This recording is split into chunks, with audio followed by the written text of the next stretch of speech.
So welcome back to new video. आज की इस वीडियो में मैं हैकर्स के बारे में आपको बताऊंगा। टॉप 5 हैकर्स जो कंट्री में टॉप 5 पर आते हैं और उन्होंने क्या क्या क्राइम करे उन सब के बारे में मैं बात करूंगा। एक एक हैकर का नेम, डिटेल, उनकी पूरी चीज़ें मैं आपको बताऊंगा। जो जो अवेलेबल हैं वो सारी चीज़ें मैं इस वीडियो में आपको कवर करूँगा। वीडियो अच्छी लगे तो वीडियो को लाइक कर देना।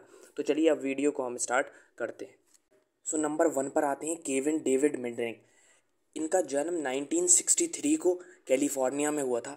ये बचपन से ही बहुत ज़्यादा टेक्नोलॉजी में बहुत ही ज़्यादा घुसे हुए थे और इनको हैकिंग, टेक्नोलॉजी, पेन टेस्टर्स, इन सारी रिलेटेड चीज़ों से बहुत ज़्यादा लगाव था।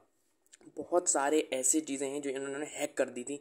इन्होंने कई कई बड़ी बड़ी कंपनीज़ को हैक किया है, जैसे कि IBM हो गया, नोकिया हो गए। इनके बड़े बड़े हेडक्वार्टर्स, इनकी जो बड़े बड़े ऑफिसेज हैं जहाँ पर इनका डेटाबेस जो है वो स्टोर होता है, वो उन सब चीज़ों को इन्होंने हैक कर दिया था। यहाँ तक कि इन्होंने मिलिट्री तक को हैक कर दिया था। गवर्नमेंट की यूएस गवर्नमेंट की जो मिलिट्री होती है उसके सिस्टम तक को हैक कर दिया था, जिसके लिए इनको 5 साल अपने देश से बाहर कर दिया था, मतलब देश निकाला कर दिया था। अब ये अपनी एक कंपनी चलाते हैं, केविन मिटनिक, केविन्स सिक्योरिटी, और वहाँ पर ये लोगों की मदद करते हैं, बड़े बड़ी कंपनीज़ की मदद करते हैं कि कैसे आप किसी भी चीज़ को बचा सकते हैं, अपनी कंपनी को बचा सकते हैं हैक होने से। तो ये आपका नंबर 1 हैकर थे और ये बहुत ज़्यादा डेंजरस हैकर हैं। वर्ल्ड ने इनको नंबर 1 हैकर का खिताब दिया हुआ है। अब सेकंड नंबर पे आते हैं ओनेल डे गुजमैन। ये अपने टाइम के सबसे ख़तरनाक ब्लैक हैट हैकर थे।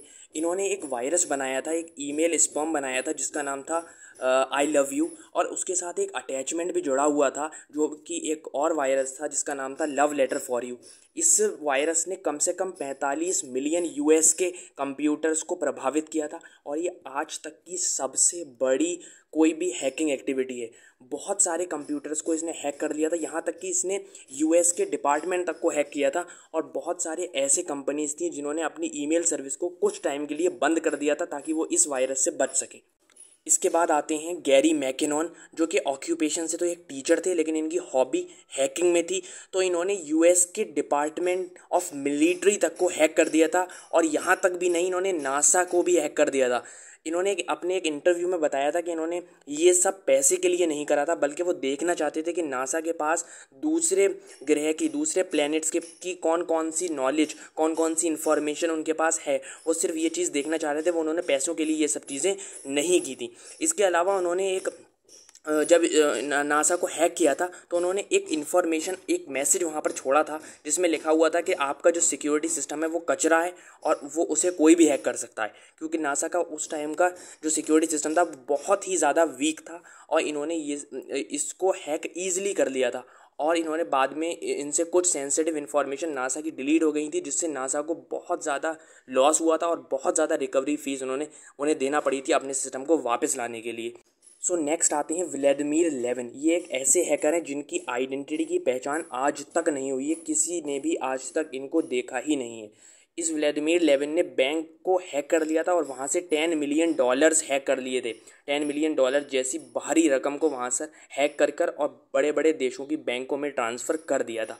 जिस बैंक का पैसा इन्होंने हैक किया था उस बैंक का कहना था कि उसको सिर्फ $4 मिलियन ही वापस मिल पाए थे, बाकी का जो पैसा था वो उसको वापस नहीं मिल पाया था और वो कहाँ गया, किसने उसको चुरा लिया, उन्हें नहीं पता। सो फिफ्थ नंबर पे आते हैं अस्त्र। अस्त्र का रियल नेम और रियल आइडेंटिटी क्या है ये आज तक किसी को पता नहीं चली है। उन्होंने बहुत सारे डेटास को चुरा लिया था गवर्नमेंट के और कई बड़े बड़े देशों को वो सेंसिटिव इन्फॉर्मेशन, वो सारी इन्फॉर्मेशन उन्होंने पैसे के लिए बेच दी थी और उसके लिए बहुत सारा पैसा उनको मिला था। इस बात का कहीं पर भी कोई जिक्र नहीं है कि उन्होंने कितना पैसा कमाया था, लेकिन एक न्यूज़ के अकॉर्डिंग उन्होंने 200 से 250 मिलियन डॉलर्स उन्होंने कमाए थे ये इन्फॉर्मेशन दूसरे देश को पहुंचाने के लिए। उनकी रियल आइडेंटिटी आज तक किसी को पता नहीं चली है और कई खबरों में तो ये भी आया था कि उनकी गिरफ्तारी हो चुकी है, लेकिन ऐसा पता ही नहीं चला कि उनकी गिरफ्तारी हुई भी है या नहीं हुई है। और उनकी रियल आइडेंटिटी तो आज तक किसी को भी पता नहीं है कि उनका रियल नेम क्या है। सो आई होप आपको ये वीडियो अच्छी लगी होगी। अगर वीडियो आपको अच्छी लगी है तो चैनल को सब्सक्राइब कर दें, वीडियो को लाइक कर दें और कमेंट करके बताएं अगर कोई भी टॉपिक आपको समझ में नहीं आया है। मिलते हैं जल्द ही एक और अच्छे से इंटरेस्टिंग से टॉपिक के साथ में।